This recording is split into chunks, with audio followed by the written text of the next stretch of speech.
I told you in the Septuagint, apostasy shows up in the Old Testament about 4 times, and it's always translated the same way. You know what it is? Anyone know?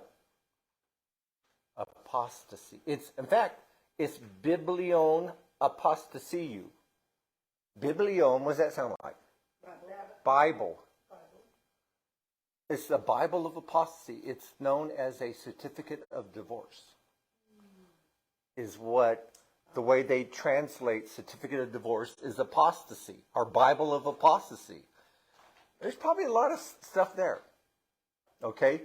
It has to do with divorce, because when you go into the marriage covenant and Jesus comes back for you, and then you had to actually get a divorce to break that, even before you came together, or Jesus comes for you.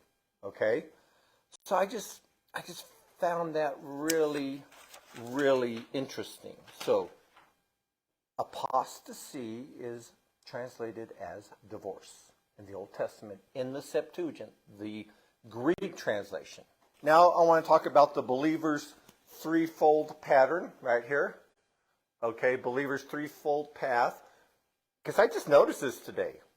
Because we talked about in verse 2 about may receive mercy, peace, and love be multiplied to you. May mercy, peace, and love be multiplied to you. Now, mercy you receive. It comes into you.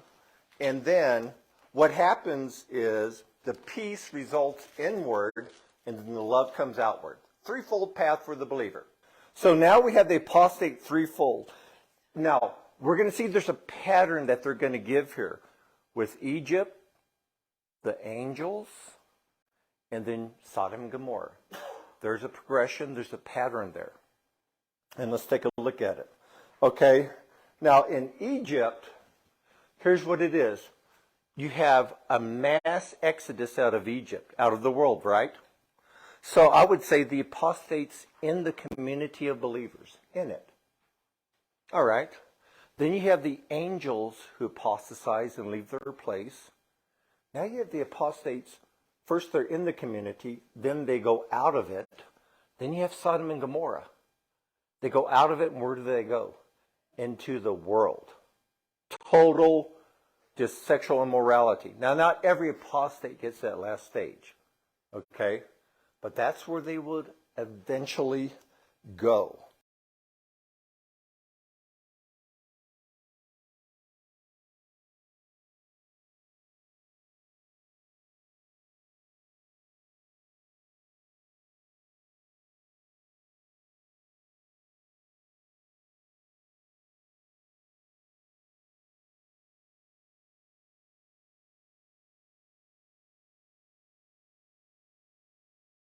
Now, we're going to talk about B. Now, we're going to get to the Egyptian or the Exodus, okay? And we're going to kind of break that down a little bit. That's verse 5.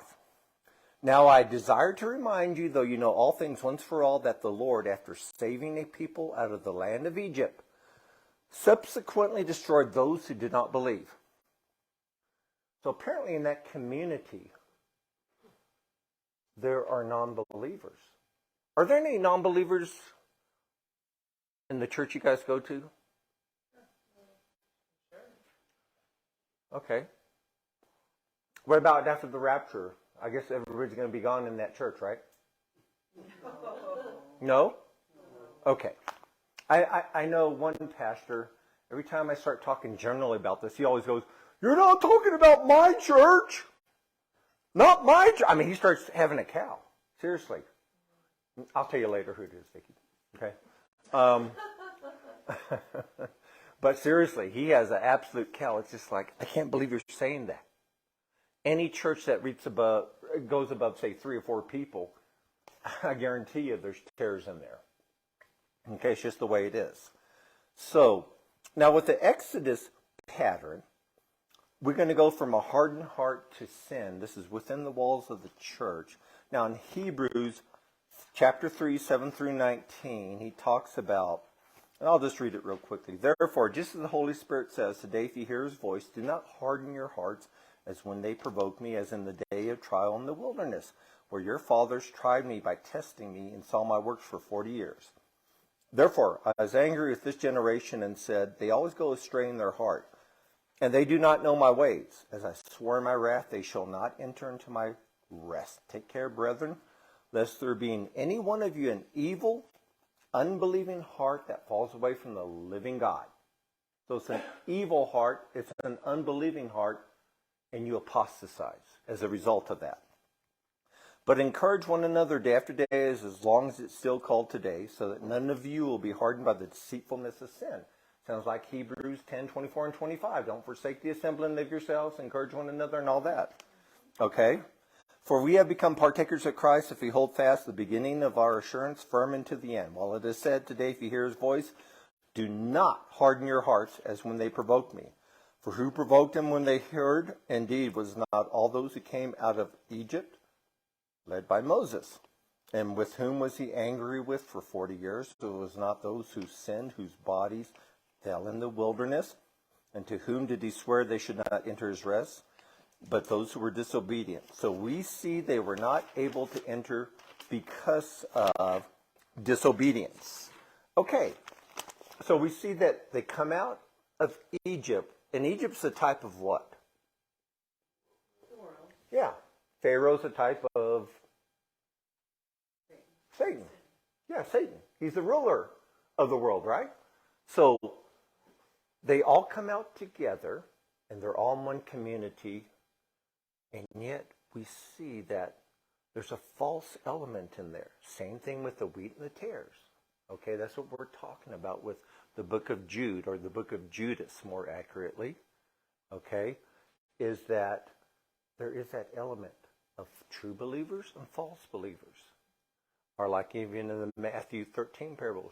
Remember the dragnet? You got what kind of fish? Two kinds. Good fish, bad fish, right? Red fish, blue fish. No, that's a joke. That's Dr. Seuss. They actually believe they are believers. And they show their true colors eventually. Okay, eventually. So, hopefully we have some discernment there. So now we have a pattern there from unbelieving heart, or an evil heart, to sin, to hardened hearts. Okay? Now, in the Exodus pattern, it says this in Acts 7:39. It says, our fathers were willing to be obedient to him, but repudiated him. In their hearts, they turned back to Egypt. It's like people come into the church, and they leave their old way of life, but they don't like the ways of God. Okay? I wish I could tell you how many times I read passages to people, and they just go, well, I don't like that. It's like, well, okay. I mean, it's like, you know, when Jesus said you have to love me more than your mother, your father, or whatever. Well, I don't like that. Well, too bad if you don't like it. That's what God requires. And actually, it's the best thing in the world for you. I can't think of anything better than to put Jesus first. You're going to put a mere human first? Right? Doesn't make any sense. Okay. Now it says this, but God turned away and delivered them up to serve the host of heaven, as is written in the book of the prophets. Now listen to this passage. This is really weird. Think about this went on for 40 years in the wilderness. It was not to me that you offered victims and sacrifices for 40 years in the wilderness. Was it, O house of Israel? You also took along the tabernacle of Moloch and the star of the god Rompha, the images which you made to worship. I also will remove you beyond Babylon. Oh my gosh. The whole 40 years, they were sacrificing the pagan gods. How many of you guys knew that? Huh? Isn't that strange? And they actually made the images and carried them along with them. Wow. And that's from Amos 5, 25 and 26. And ironically, he quotes it out of the Septuagint version, not the Masoretic text. Okay. So you go from an unbelieving heart to sin to a hardened heart to the final phase of it, which is idolatry. Idolatry. It's two words, image and to worship. Okay, idolatry. Now, Do we worship images? Used to be I could say this and get away with it. Now I can't. Do we worship actual pagan forms of gods and stuff? Do most people, except for the elite, the world elite. Colossians 3:5. Therefore, consider the members of your earthly body as dead to immorality, impurity, passion, evil desire, and greed, which amounts to idolatry. That's our modern day idolatry, right there. Immorality, impurity, passion, evil desire, and greed. So you don't need a statue. You don't need some kind of idol. Okay? Just like the children of Israel carried it, and it's a typology there. For 40 years, they were sacrificing not to Jehovah God, they were sacrificing to their pagan idols. Today, we have our own little pleasures. It's like I say, I can't do it as well with my arm. We go and we have our fun, then we whip out our plastic Jesus. We take him along. Right? And then that plastic Jesus is really happy and satisfied with whatever we do. Because it's all about us, right? Isn't it all about us? No. It's actually not. It's actually not. It's not about us. It's not about our fun. And again, yes, there's nothing wrong with having fun, but we tend to just do our own thing, whip out our plastic Cupid doll Jesus. And his greatest good is that we have fun and we enjoy ourselves. That's kind of the god of Ramtha, the god of Moloch that we take along and we sacrifice to. Okay? And it just happens to be good things that we like. You know? Worshipping pagan gods is fun. Remember Balaam, who we're going to study about? What did he tell the pagan king to do? He said, why don't you send your gals down to the edge of camp, and they're going to attract the guys. And then they could have sex with them and stuff and intermingle with them, and God has to judge them. Well, that's a lot of fun. And I'm sure as they did it, they probably figured, well, you know, we're not really doing that bad.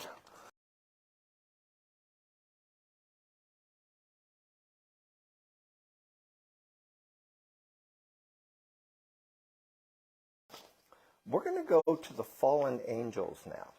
Okay? That's our next one.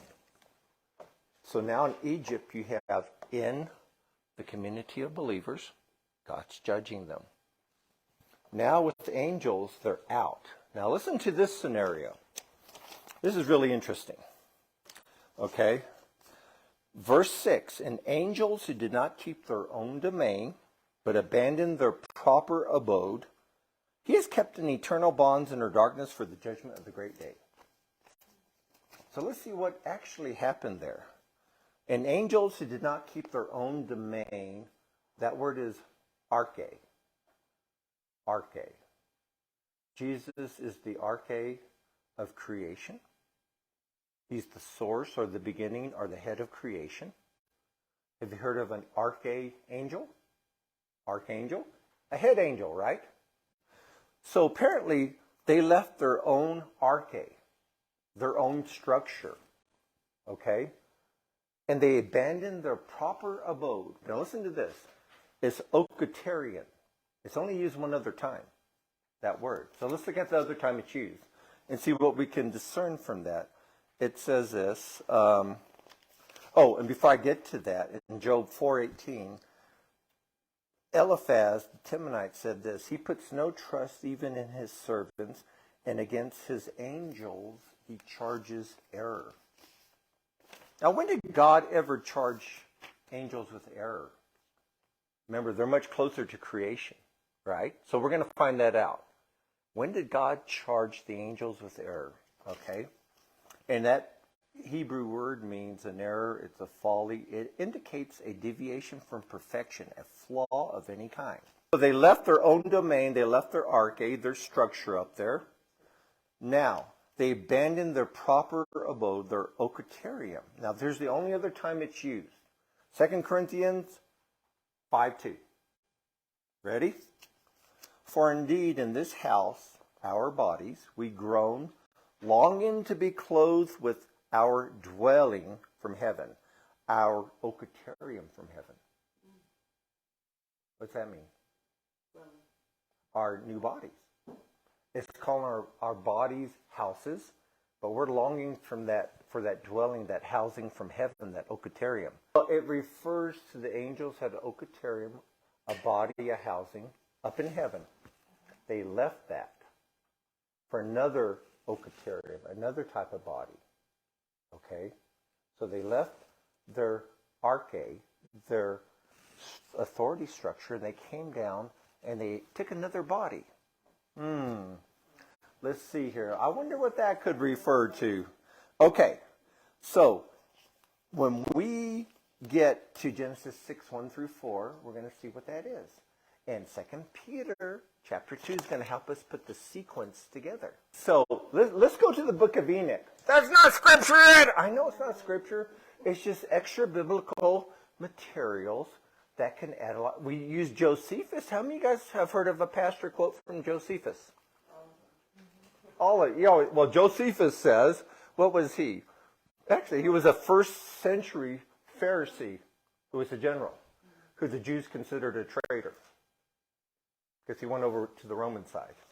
And then he started writing the histories of the Jews. Well, we can count on him, you know, for a lot of stuff. Anyway, in the book of Enoch, it says this. There's a set of angels called watchers. 200 of them came down Mount Hermon. Okay. And they came down to help mankind, but they started to lust after the women. And Shemyaza, or it's pronounced in different ways, was the leader. Okay. And what they did was they were to charge humans how to do the arts. And get this, this is what it says, how to use mirrors and cosmetics and eyeshadow and stuff like that. That's when they turn bad. You're meddling now. I'm sorry? You're meddling. Okay. Okay, I'm just quoting, okay? So when they started teaching these occultic arts, part of it was, you know, the cosmetics and the mirrors and all that. All right, I'm moving on.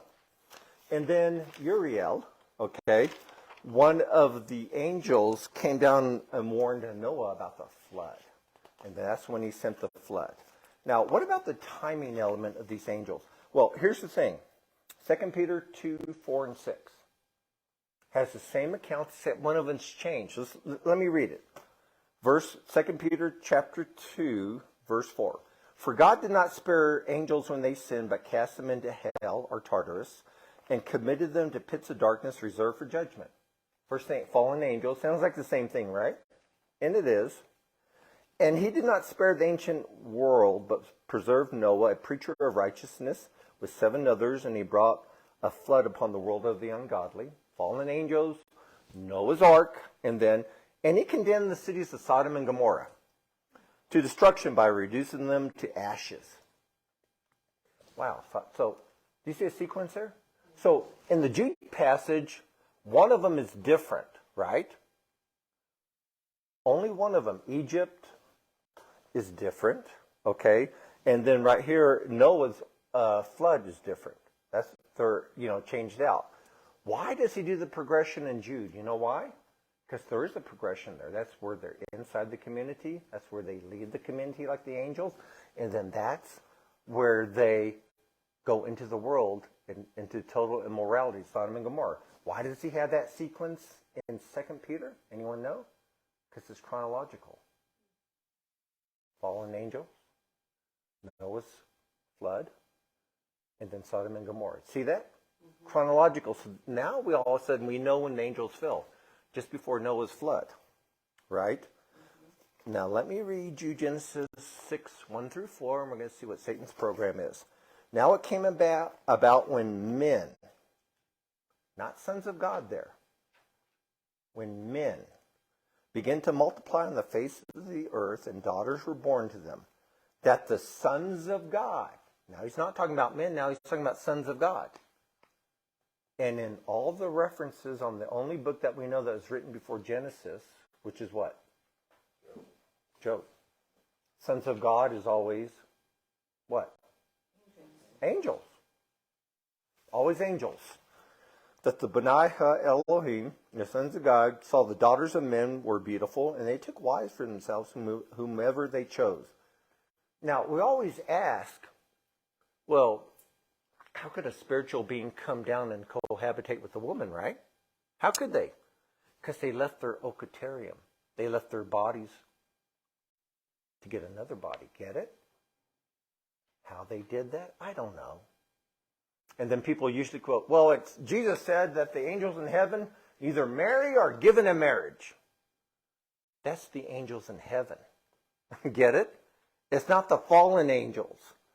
So they come, when you put everything together, apparently God sent down 200 watchers. And Shemiyaza, which some people think is Satan. Okay? They lusted after the women. They married them.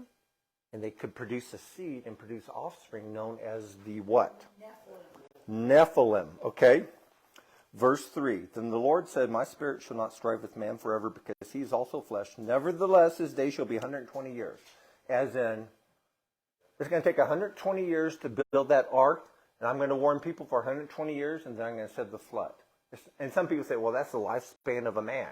It actually, coincidentally, also 120 years is about as old as a guy can live.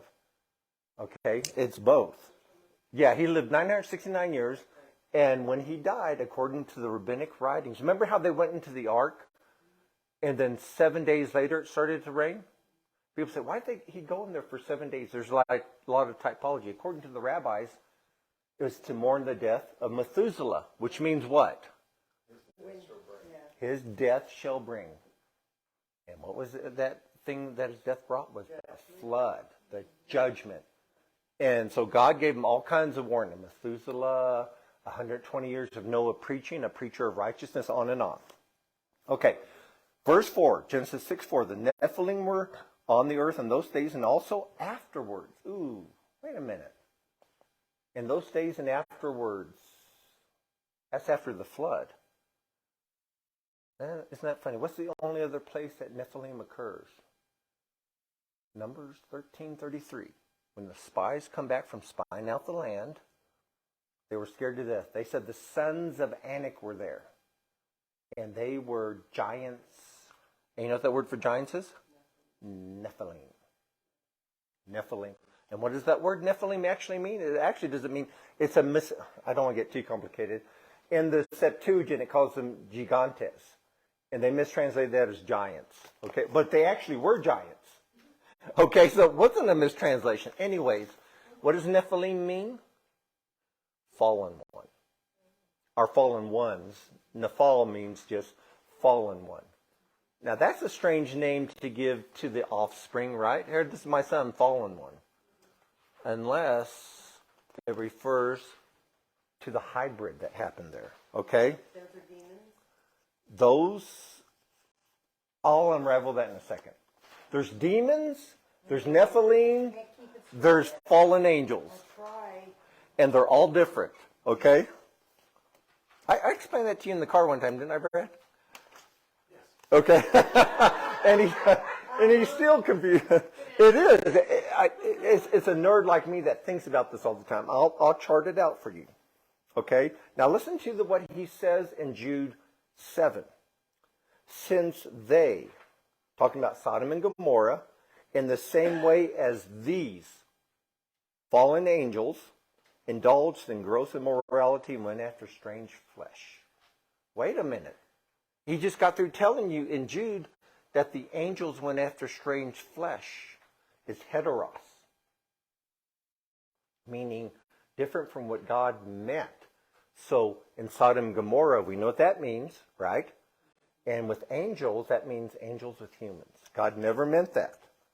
Okay, so that's having sexual intercourse with the women. Again, how they got the bodies, how they assume the bodies, how they produce the seed, I don't know. I just know that's what the scriptures teach.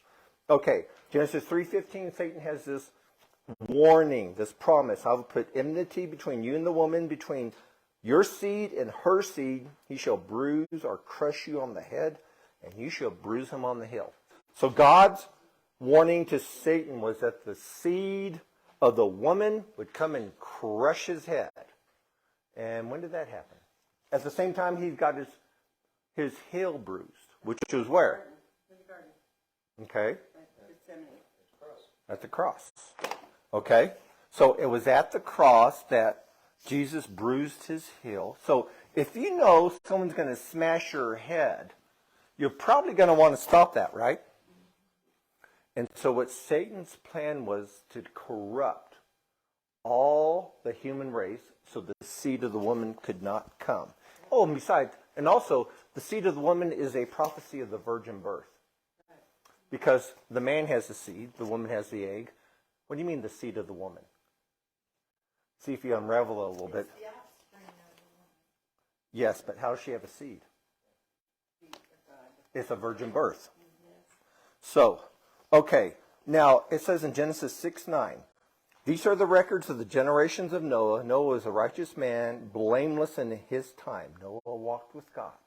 Before that, Noah walked with God. There's another person that walked with God in Genesis 5. Who was that? This is off the top of my head. Enoch. And he was not, for God took him. Now we have Noah walking with God. Now he makes it through the flood. Enoch is taken before the flood because he walked with God. Ooh, typology of what? The church. And then Noah walked with God and he made it through the flood. Ooh, a typology of what? Israel. Okay. All right. I love stuff like that. And that word that he was blameless, tamim, in Exodus 12:5, it talks about the Passover lamb. Your lamb shall be unblemished, male, a year old. You may take it from the sheep or from the goats. That word for unblemished, which is talking about physicality, is tamim. Same thing. In other words, it could have been saying that Noah himself was the last one left that wasn't tainted by the incursion of the fallen angels. Can you imagine that? And they guesstimate that there was the same population in the world today as there was back then. So let's imagine, 9 billion people died, were swept away, and 8 people made it through. Wow, now that tells you how wicked it was.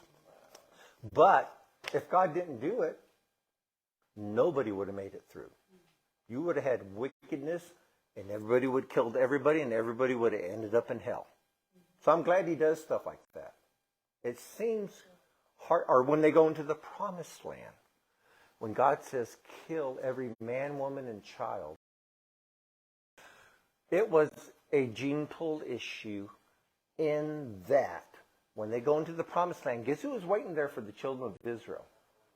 The nephilim. Yeah. And all that. And what do you think Goliath was?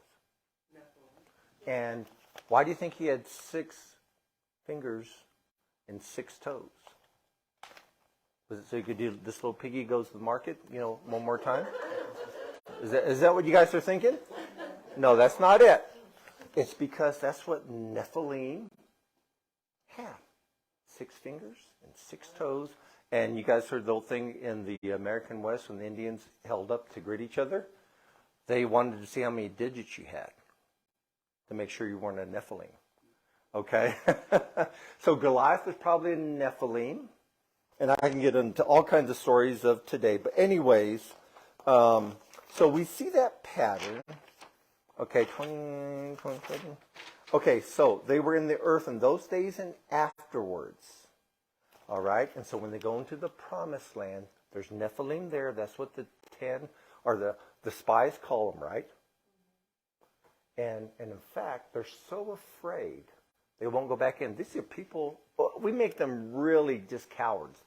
These are people who saw the very presence of God, right? They had a pillar of cloud by day and a pillar of fire at night, right?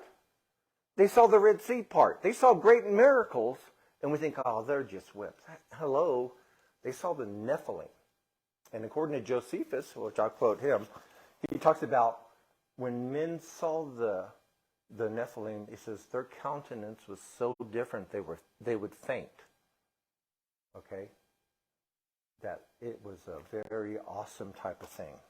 Okay, so we have all that. So it says in 2 Corinthians 2:11, so that no advantage be taken of us by Satan, for we are not ignorant of his schemes, or his purpose, or his thoughts. Greek word means all that. We're not ignorant of that. Unfortunately, today we are. Unfortunately, today we are, like with the sons of Seth theory, right? Where they say, oh gosh, Genesis 6:4 is not talking about giants and fallen angels. The sons of God are the godly like Seth. But they married pagan women, the daughters of men, and then they produced the fallen ones because they were not doing things they should have. Now, here's where I show a lot of restraint, but up to the year 200 AD, that was never, ever an interpretation. Okay? All the ancient rabbinic writers and also all the early church fathers before that time, they all said the sons of God were angels, fallen angels. They all said that. And then I think it was Augustine that came along and he had to be politically correct because Rome was in charge and stuff and all that. And so he said, oh, that's too spooky. Let's change that. Kind of like today when we do away with the gifts and stuff. Right? Because, hey, that's just the way it is. All right. So I was going to get into GMOs and transhumanism and AI and all that, but I'll do that next time. Because that's God's, or that's Satan's. I'm sorry? I know that's a whole lesson on its own. Exactly. And the UFOs, I'm telling you, the UFOs are real sentient physical beings. They're not just spiritual beings that manifest in a material body. They are real, and they have real spacecrafts with real technology. Just realize that. And and then they backwards engineer it and get the transistor, and all of a sudden there's an electronics boom. You know, that's what happened. I saw the patent for the transistor. It was like off a spaceship or something, they said. Anyways, so this is just so that we're not ignorant of his schemes, okay? And just because it doesn't fit in our sterile, non-supernaturalistic theology here in the 21st Western, Gentile culture, don't worry about that, okay? Just go with what the Bible says.